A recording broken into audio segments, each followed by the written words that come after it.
Quand vous dites que vous interagissez avec l'écosystème, donc effectivement, on pense tout de suite aux startups. Quelles sont les autres parties de l'écosystème, grands groupes, investisseurs? Alors, l'écosystème est composé. Alors, il y a le monde universitaire qui est très actif dans la région, avec notamment les deux grands pôles que sont l'université de Berkeley et l'université de Stanford. Mais il y en a d'autres qui constituent une sorte de réseau permanent entre les étudiants, les enseignants, les investisseurs, les entreprises. Tout ce monde ne se quitte jamais, en fait. C'est assez remarquable. En particulier, les entrepreneurs de la Silicon Valley qui ont bien réussi ne quittent pas la Silicon Valley, ils restent, ils réinvestissent eux-mêmes leur propre argent dans de nouveaux projets, ils vont eux-mêmes enseigner. On dit dans la Silicon Valley que le meilleur moyen de rencontrer par exemple Larry Page ou Sergey Brin de Google ou même Zuckerberg, qui n'est pourtant pas de la région, c'est d'aller à une des portes ouvertes de Stanford. Il y a un certain nombre de cours qui sont ouverts et vous les voyez là enseigner, en fait, donc enseigner, faire des conférences. Voilà, c'est beaucoup plus facile de les voir comme ça que d'essayer d'avoir un rendez-vous. Alors les autres acteurs sont les investisseurs, qui sont soit les investisseurs classiques de la vallée, les sociétés de capital risque. Ça peut être des investisseurs indépendants, donc les business angels, donc, ou assimilés.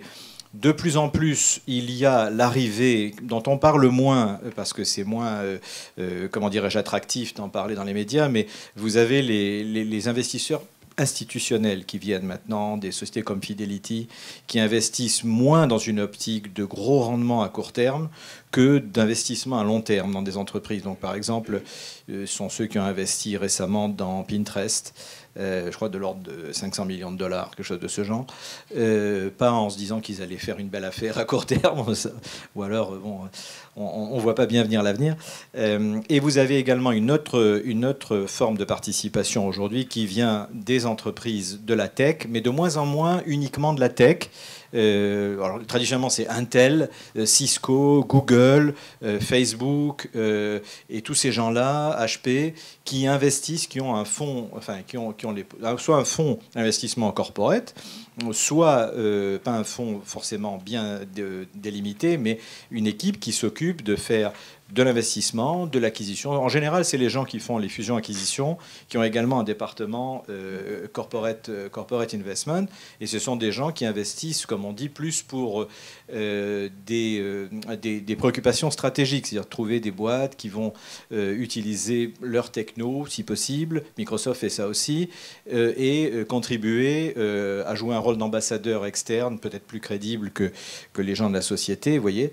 Mais surtout, ce que je voudrais souligner, c'est un mouvement plus récent, qui est cette prolifération des incubateurs donc, et des accélérateurs de start-up, qui est un mouvement qui date de peut-être 4 ans. Ça a commencé il y a 4 ans avec la création d'incubateurs indépendants, donc notamment le YC, donc Y Combinator de Paul Graham, qui est le plus connu, qui est à l'origine de très belles réussites dans la vallée, mais également Techstar dans le Colorado, donc c'est même pas dans la Silicon Valley, mais qui sont des gens qui ont démarré plus comme des entrepreneurs individuels avec une passion et de l'argent, une passion pour la technologie, et qui se sont dit, plutôt que d'investir à la caisse d'épargne ou je ne sais où, on connaît ce métier, donc on va incuber les gens qui ont des projets sur 3 slides, et on va les faire grandir. Et certains de ces incubateurs sont également des accélérateurs, c'est-à-dire qu'elles amènent les sociétés à la levée de fonds